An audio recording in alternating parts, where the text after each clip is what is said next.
Hello, welcome back to my channel. I'm Elspeth, and today I'm going to be painting the portrait of somebody that has really been overdone in terms of portraits. Someone who has been publicized way too much already.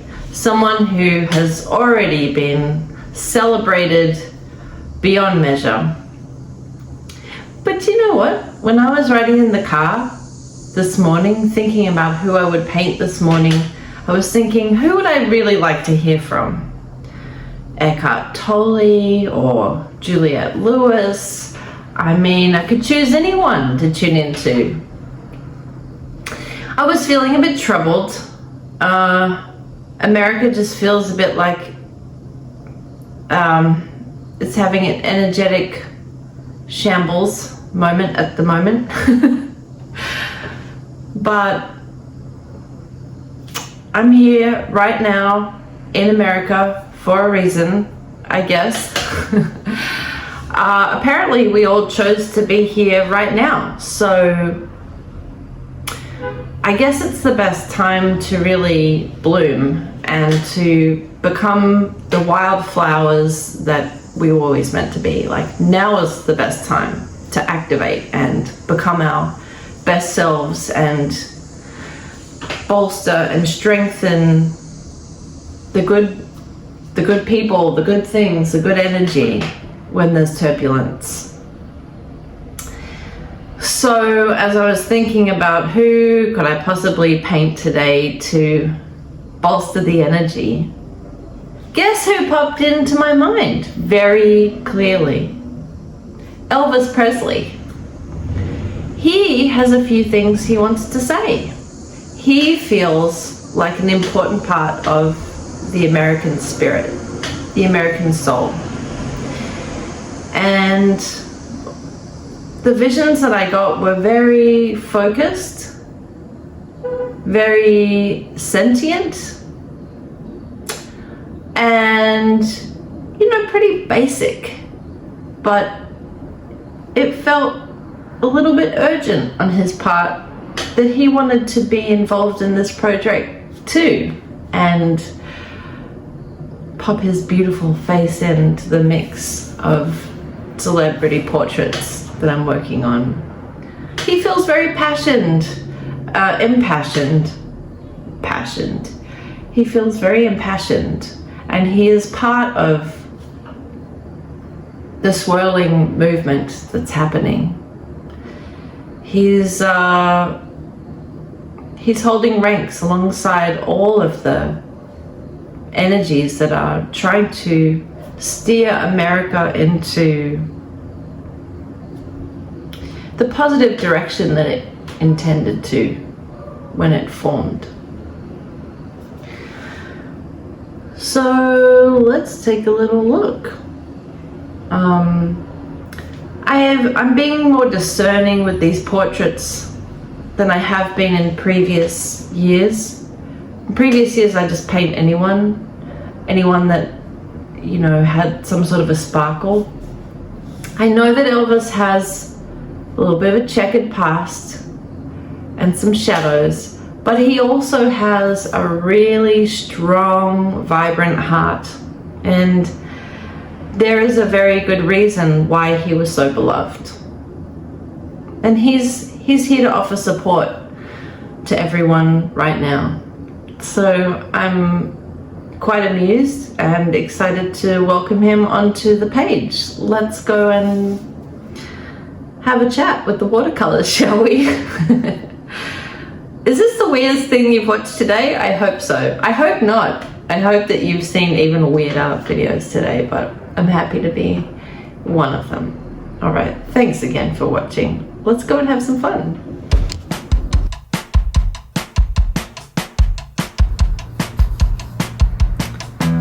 All right, I've got all my paints lined up. Let's light the candle. Oh, today I've chosen one that smells the most like tobacco.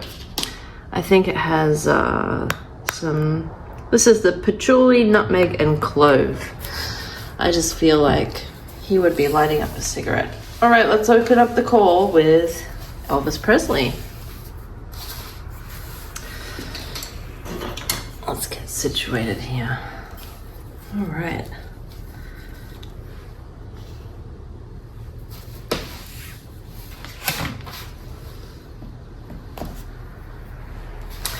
This man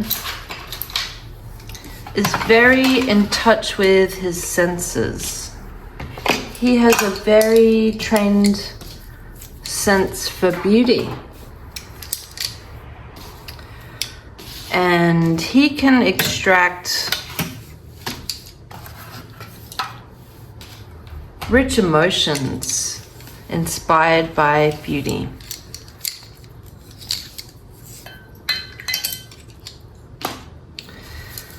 Okay, let's go. So the first images I'm getting, it is, I'm hearing the word shellac, and I'm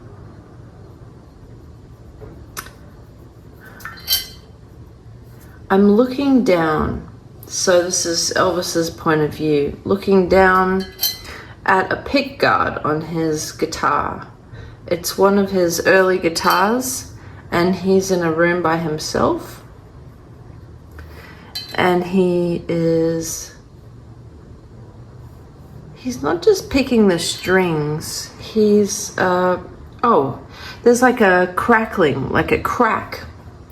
And he is picking up on the cracking noise of the like tortoiseshell pickguard on his acoustic guitar. It's like a there's a, let's see, it's not a Gibson, it could be a Kalamazoo, it could be a Gibson. It's a blonde, is it maple top? Let me just zoom in here. It doesn't matter. It doesn't matter. He has a guitar. It's a Gibson acoustic. And he's not at the very beginning of his career. He's got some traction already. But he's in a room by himself, sitting on the bed with his guitar, and he's plucking, he's strumming, and he's really getting a thrill out of, he's honed into the cracking sound of like the smack on the bounce back from strumming his guitar. He is really quite mesmerized by this sound, and it just kind of takes him into a zone. This is how he tunes in. And then I can hear like the slap and the rhythm of the soles of shoes on the wooden stage of his band. Even underneath all the music and all of the noise, what he can hear is like the pulse of the music. He can hear like the feet to the floor, and like the crack of hitting the guitar in between strumming it. This is what he focuses on. He's very good at controlling his focus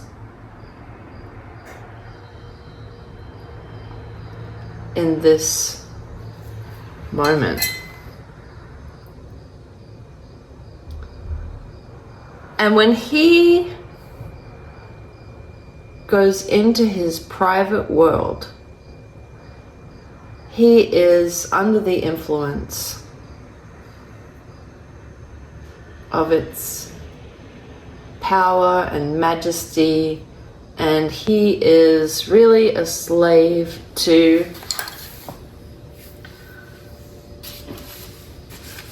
power of the music.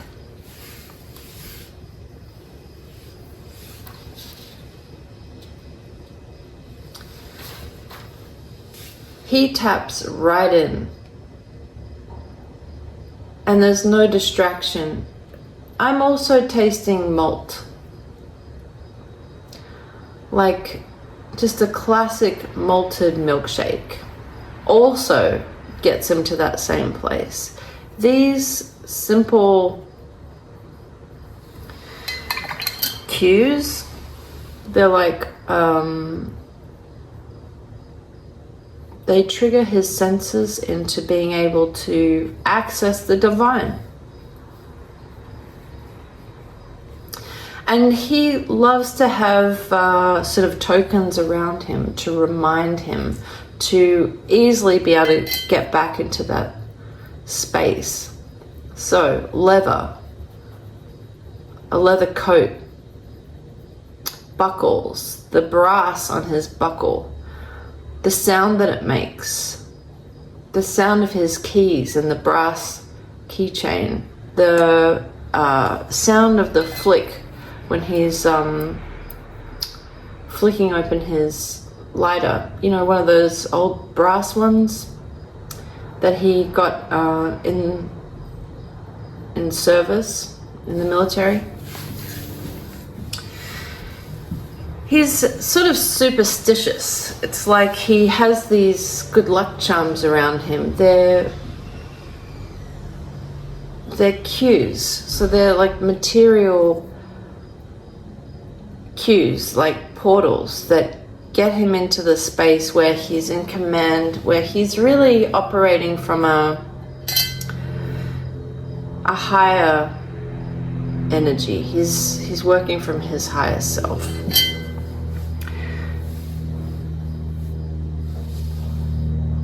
His hair, the wax in his hair, the luscious, lacquered shine is important. And I don't know if he's aware of it, but these cues, these textures and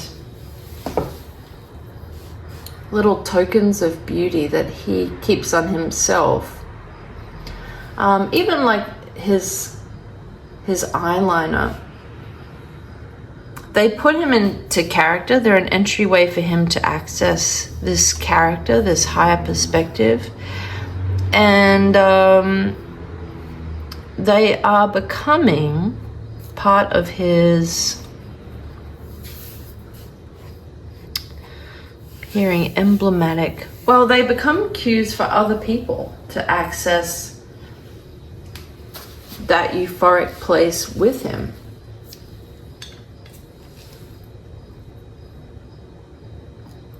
I hope that makes sense. Okay.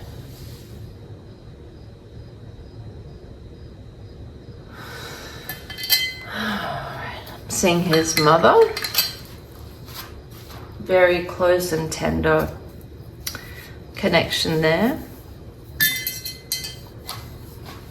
And really, he is just lounging and languishing in the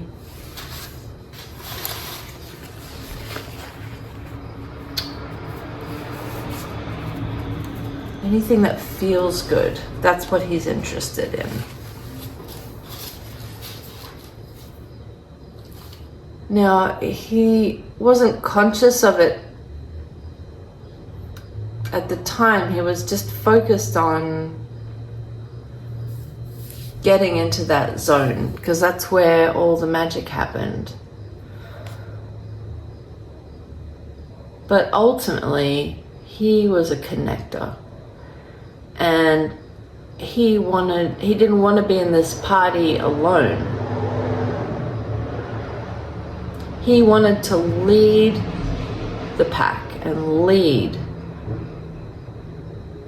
the momentum of this amazing, soulful feeling that he was able to tap into.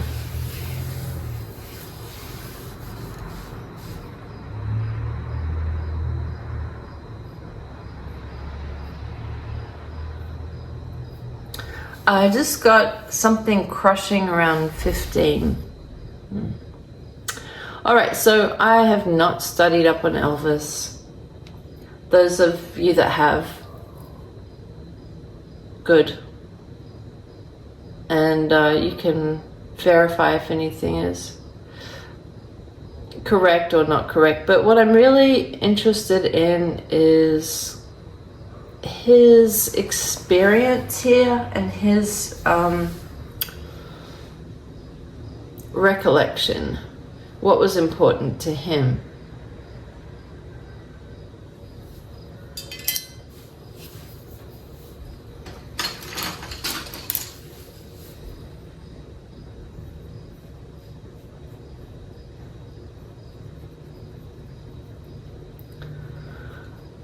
So he wants to stay focused at this time in his life. This was the best time for him, when he felt really focused. And he was getting the energy from, he was able to sort of extract the soul of a song, take an idea of a song and hone in and really bring out the heart of it. He could feel a collective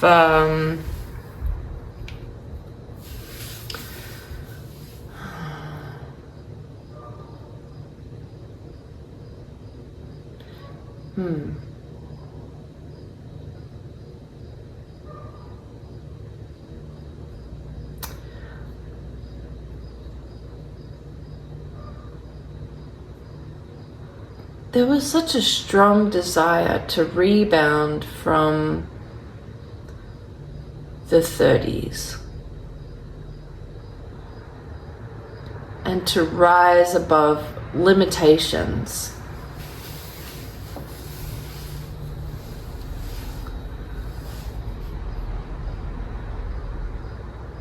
And there was power in lifting up other people too, and dancing. And for about 3 minutes during a full set of playing music, if everyone was dancing, they had technically, literally been levitated and airborne for at least 3 minutes, with all the jumping and swinging. And it was a physical, you know, really ceremonial kind of a spell that he invited everyone into. And he was able to give people release.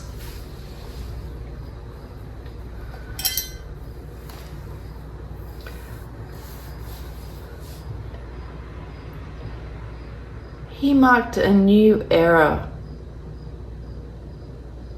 of extraordinary excitement and expansion.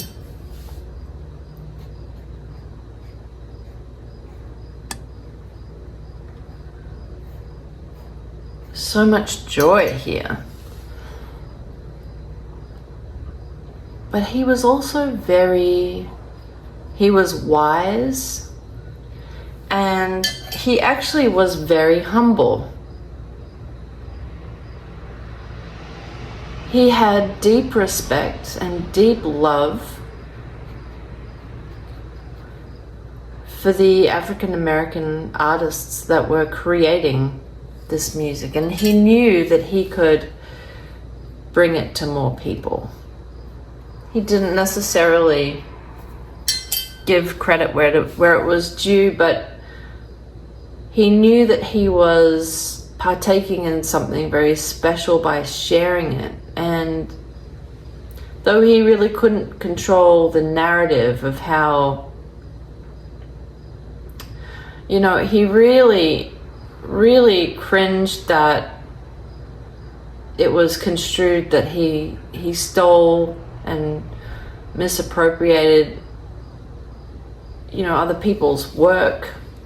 He just wanted to share it and expand on it and riff off it. He wanted it to see daylight. It ignited this passion in him, and he wanted to ignite passion in the world on a large scale. And he was very successful. He was so focused on the feeling. He was not concerned about the numbers or the statistics or how it was going. He didn't look back in the rearview mirror to check his progress. He was just in tune with how it felt and if he was hitting his marks or not.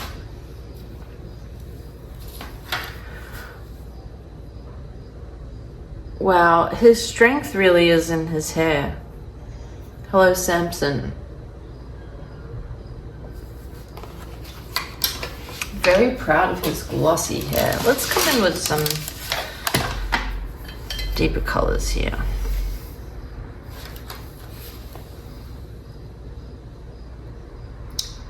He was very passionate.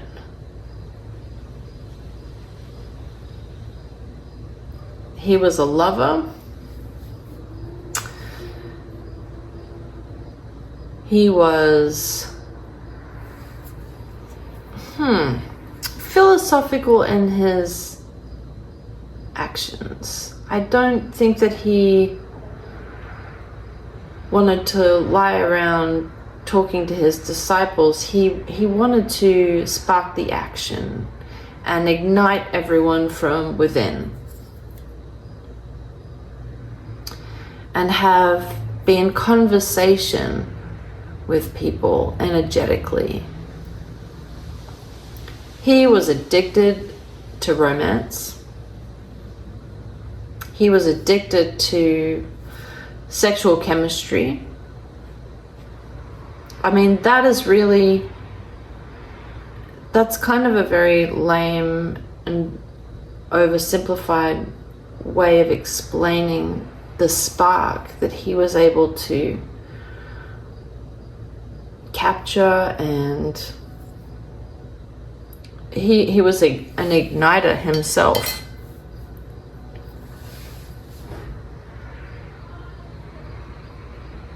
Yeah, he was the Zippo lighter. Okay.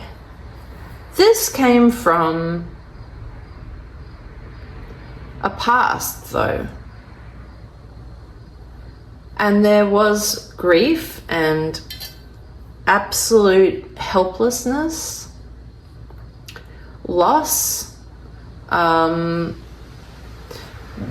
There was a time in his young life where he felt that he was not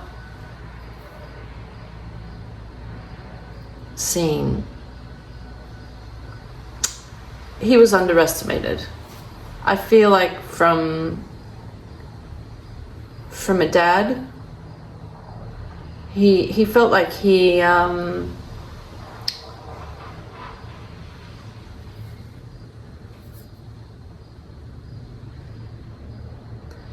some catching up to do.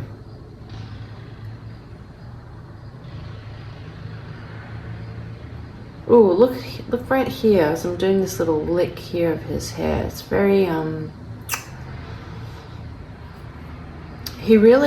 one of his favorite moments was like getting out of the shower and wrapping the towel around his waist and his slick wet hair. He freaking loved that. He loved like a crisp, wet hair, the way it just sort of coiled perfectly. And Yeah, I'm seeing women.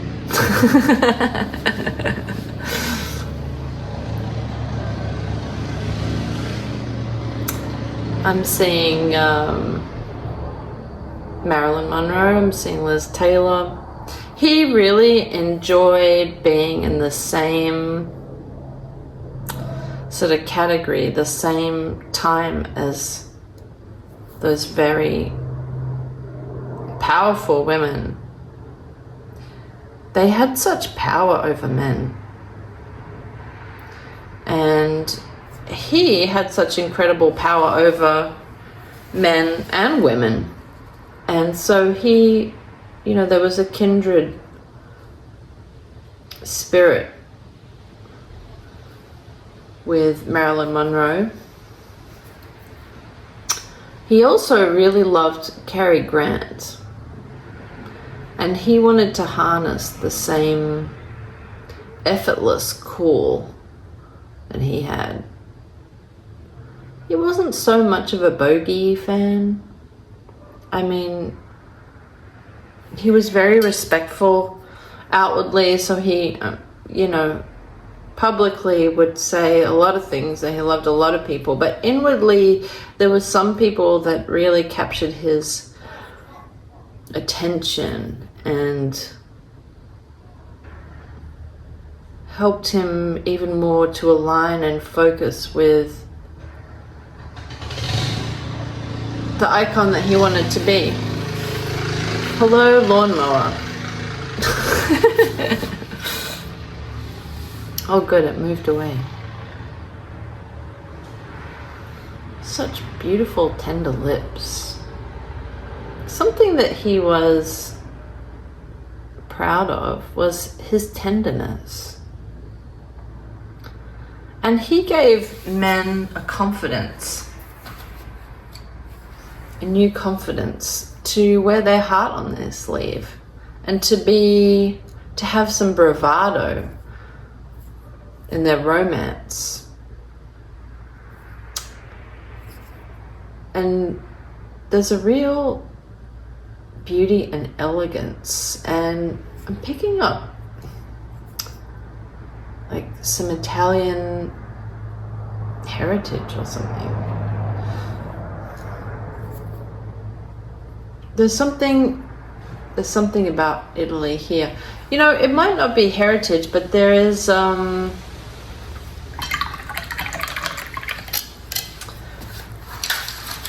that's quite influential to do with Italy here.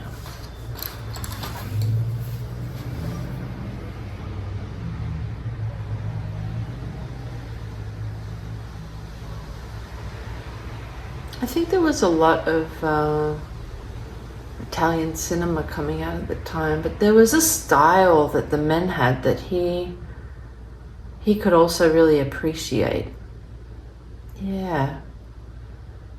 It was sort of a beautiful femininity that was very classy to him, and also quite macho.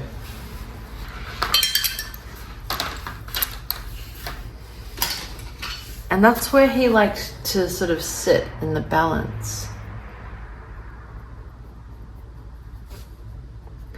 In a sense, he was a little bit like a hunter who sort of like possesses some of the characteristics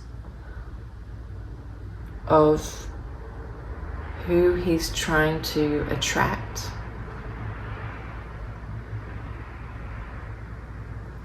Okay, now I'm seeing what was to be his wife. Who was to be his wife? Okay, for some reason I know that Lisa was his daughter, but why? Priscilla. That's a film that I'd like to see. I haven't seen that film. Sometimes I find the films kind of disappointing because they're just like not even half as beautiful as the original people. Okay, Priscilla. Priscilla tuned into there was a vulnerable part of him where she had strength where he didn't, and there was a real simpatico sort of exchange of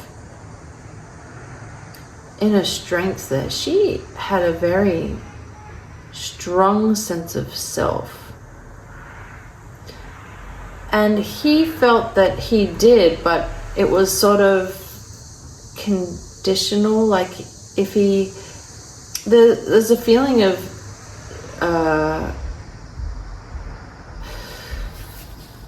you know how sometimes OCD can come with magical thinking, and like if I'm wearing one colored shirt, then it means that someone's gonna die, or well, there was sort of a little bit of magical thinking with him. Like if he didn't have his bracelet, if he wasn't wearing his lucky shirt, or if he he would sort of feel anxious.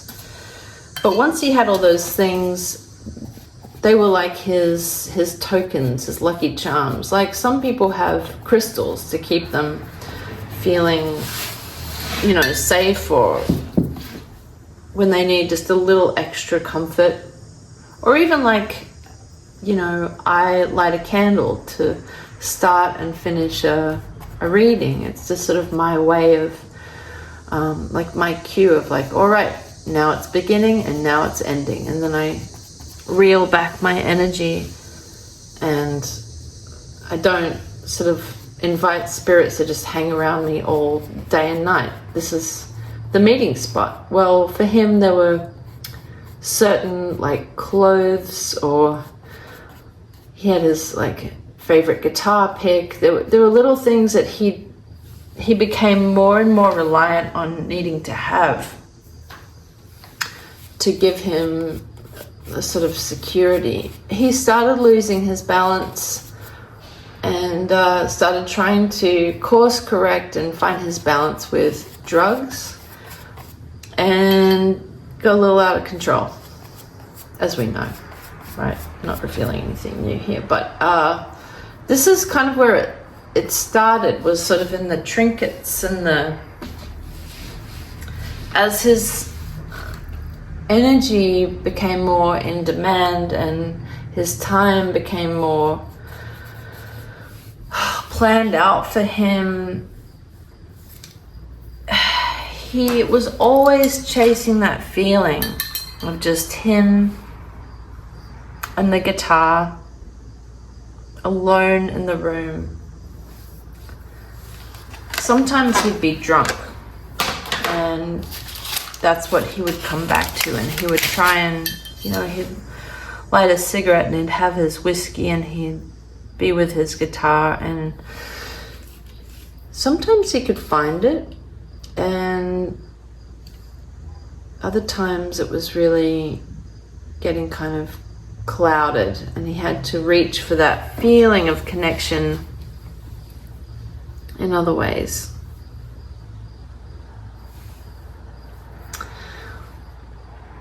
But let's get back to why he wanted to be included in this. It's sort of like he wants to be in on the action, and I can feel more and more energies wanting to jump in and join the party too. They can see who's invited and they're like, oh, I know him. Oh, I know her. Oh, I'm a big fan. Can you introduce me?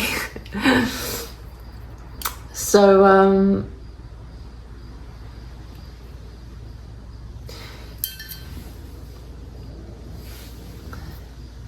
he feels quite passionate about, he wants to talk about the camaraderie that he felt when he was called to duty and he was working alongside his boys. And that was such a special time for men and women. But it was such a gift to have that purpose, to have something to do, something to look forward to, someone to do the thing you're enjoying with. You know, just those three things.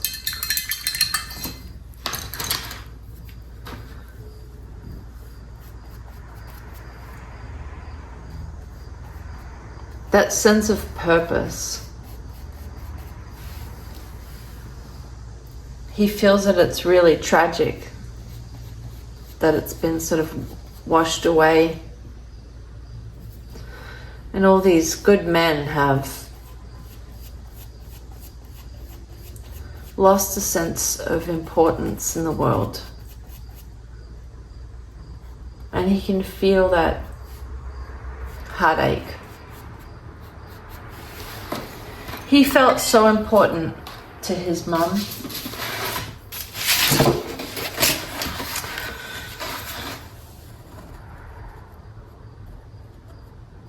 And then he felt so important to his country. He felt so celebrated and so loved. And he didn't like need it. He didn't until he did need it. And he, I guess he lost his way. He lost his sense of purpose and his love for himself. And it just kind of everything got a little too loud. And the rhythm got lost in the echo. You know, if you're playing in a stadium or if you're in an arena and a beat that's so good can start to clash against itself when it reverberates on the walls. And then the screams and the excitement, it can sort of turn into a nightmare if you're not anchored. And his passion kind of lost momentum, and he tried to fuel it back up, but it wasn't, he kind of lost track of his purpose. And then his second purpose became in his exit. He came to connect everyone with each other and to themselves. And then part of that also meant that he had to exit to remind people that the connection was with themselves, and they wouldn't find that being addicted to him. That was a difficult part of his story too. You know, it wasn't really his story to just grow old and be a content little old man. He had a big journey, a big story. And he brought tenderness to that.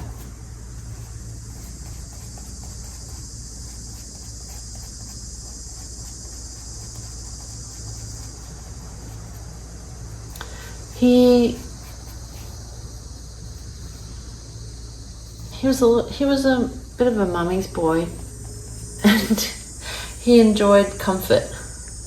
He enjoyed comfort food.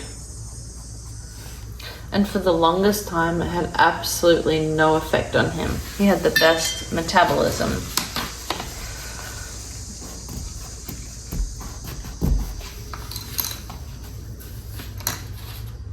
And it really was such a loss when it started to, you know, just stay on him. That whole like moment on the lips, 3 months on the hips thing, that was really crushing to him. Because he was just starting to need more and more comfort. And more sort of manufactured reasons to stay excited. Alright, Elvis, don't do a bait and switch here. I thought you had something important to say about the soul of America. Are we talking about your chubby chops here? Oh no, it's related. Okay. So his life and his life sort of spiraling out of control is not dissimilar to what's happening on a large scale in America. Okay. Wow, that's harsh. I can see it. I can see it though.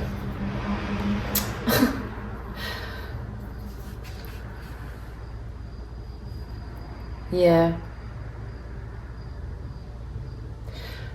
The genuine and sincere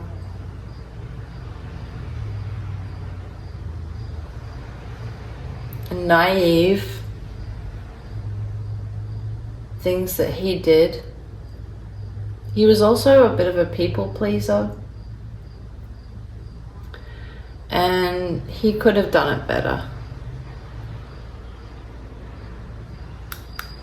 He does really regret causing suffering to the women that he loved. Unfortunately, when he hurt Priscilla, he could feel it too. It really,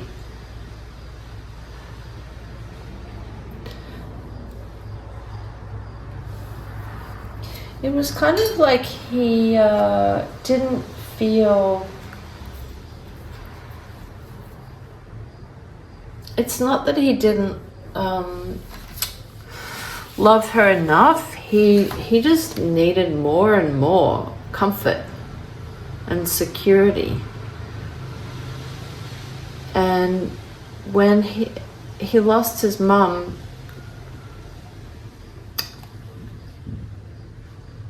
he hadn't mastered the ability to find it within himself. He thought that he had with his music. He thought that he had his surefire sort of portal, but when he was off stage, he fucking lost it. He lost his balance.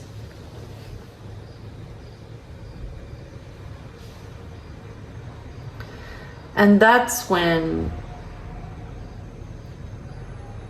infidelity really took hold. He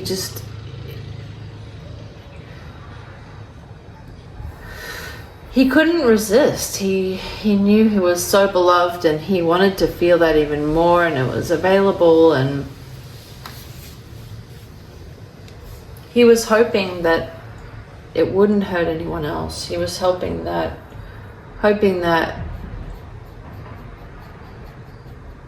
you know, if it made him feel good, then it was worth it, because he had to exhaust all of his energy that he could have done it differently. He should have done it differently, but he didn't. And he knows that served a purpose, and that it drove people crazy that were close to him. But it was,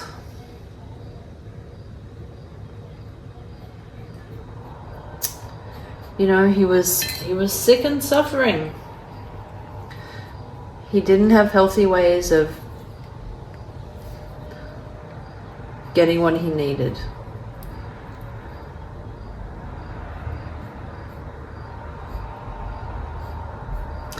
He's a little bit jealous of the Beatles. I think that he would have loved to have companionship like John and Paul did. He would have loved to have a buddy that he could have really sparred with and shared some of the energy with, and sometimes he really got depleted. He gave he gave his all. When he was on stage, he was just electrified. And when he came off stage, it's like people expected him to still power them up.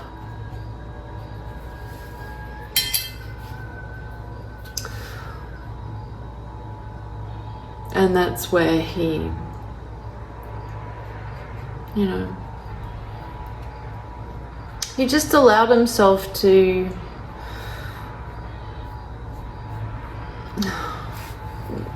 go about it in futile ways. You know, like he was going into a hardware store looking to buy oranges. He could never get the same fulfilling satisfaction going outside himself. He was looking to match the energy that he had on stage, and when he was looking to bring the energy and the power that he found in his bedroom alone with his guitar on stage. And then when he was on stage, it was magnified, and there was energy that could have powered up all of New York City. But when he was off stage,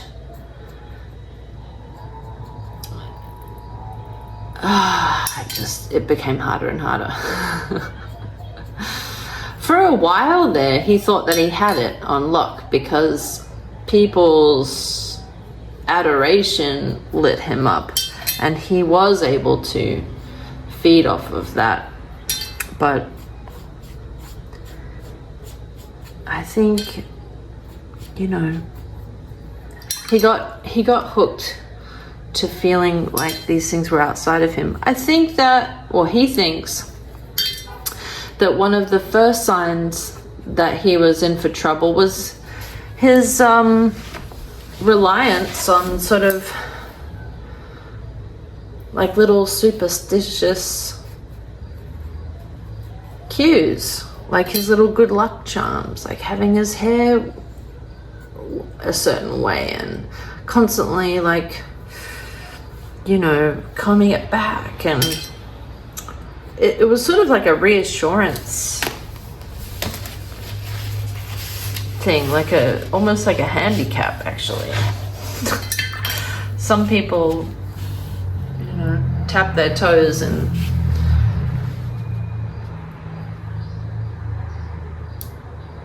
so, you know, it was all good because it's all important in the grand scheme of our collective evolution. Let's go. What else? All right. So that was his part. He brought a lot of joy. He lit a lot of fires. He ignited a lot of hearts. And he also, you know, demonstrated a wildfire that burned out of control and then, you know, left in an unceremonious way. That he would have liked to avoid. He would have really preferred something gallant, like, I don't know, falling off a horse, but perfectly dressed up. Or, you know, flying off a cliff in his Jeep, something like that.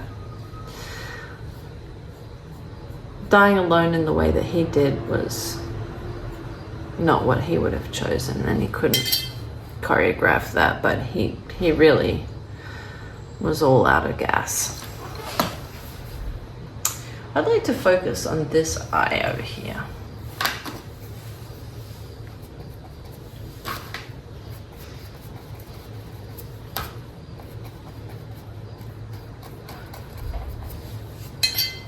So when I'm painting this eye, he's talking about the future of America. So he's still here. And he's still He's watching, he's cheering, he's involved, and his part is he's taking care of his boys. Now, what he means by that is he wants to work on restoring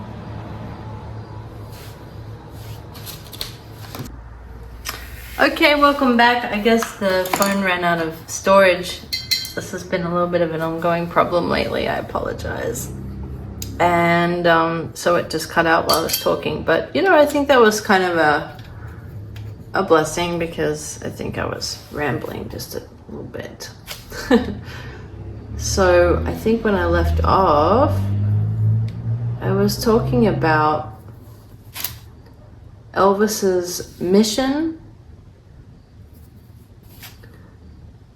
at the moment is centered around taking care of his boys. And he's talking about Southern boys, the young men that are coming up in the parts where he grew up. And he wants to course correct, and he wants to cultivate and nurture healthy hearts in the young men growing up where he was. He feels that they have disconnected and lost touch with what's important, and they've lost touch with what gives them their power, which is he wants to reconnect young men to themselves. And so he's going to be working behind the scenes as an influencer and shaping the menu of cultural offerings that are available to these young men. And he's going to try and guide them and lead them back to themselves.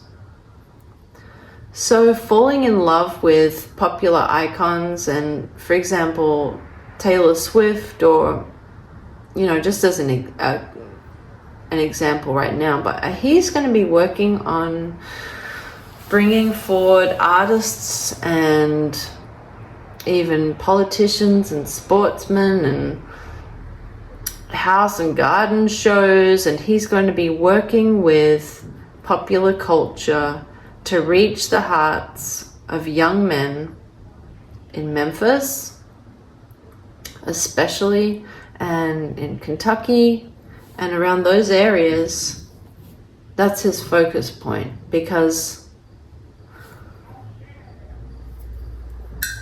you know, everyone gets to have their pet projects, and that's what he's working on right now.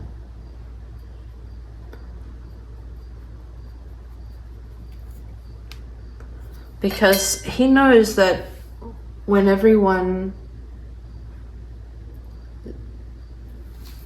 plays their part, then we're very strong all together. And he wants to hear that symphony of happy energies on the ground. He wants to feel that pride coming from the country that he loves, that loved him. He wants to help restore its heart back to health. And this is where he's focused right now. He's working with the hearts of young men.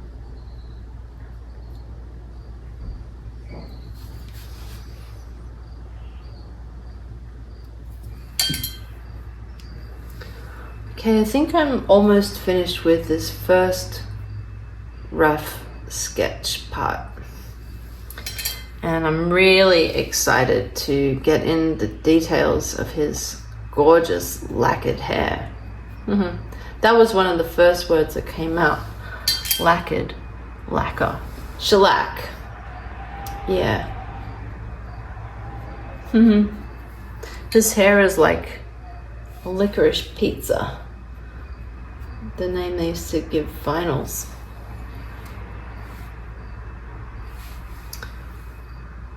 So Elvis is focused once again. He went through the contrast. He explored, he went general, he went specific.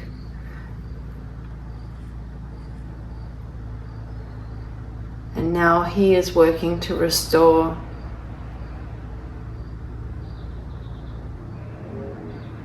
the passion and the tenderness and the honesty and the humility and the joy that comes from simple moments like being in your own company with nothing but a guitar and catching the whiff of a tune in your mind. He's going to help to restore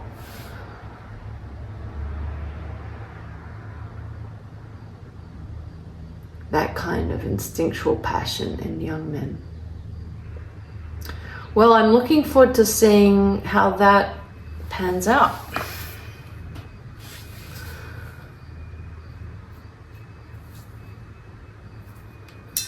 How lucky for these people that he's chosen to kind of sponsor. I love that. He is a very generous spirit.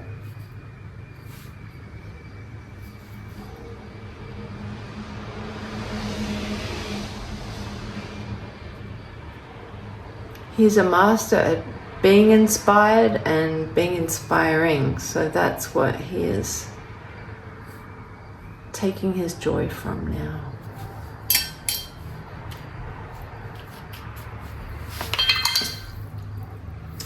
All right, my loves, thank you for tuning in, and come back to see Elvis's hair in pristine condition on my Instagram page, The Painting Healer. Why don't we just add some more details while we're here? Can't hurt. Can't hurt. And I look forward to seeing you at the next painting. Let's see what treasures we can find in the next portrait. Have a wonderful day, and I'll see you soon.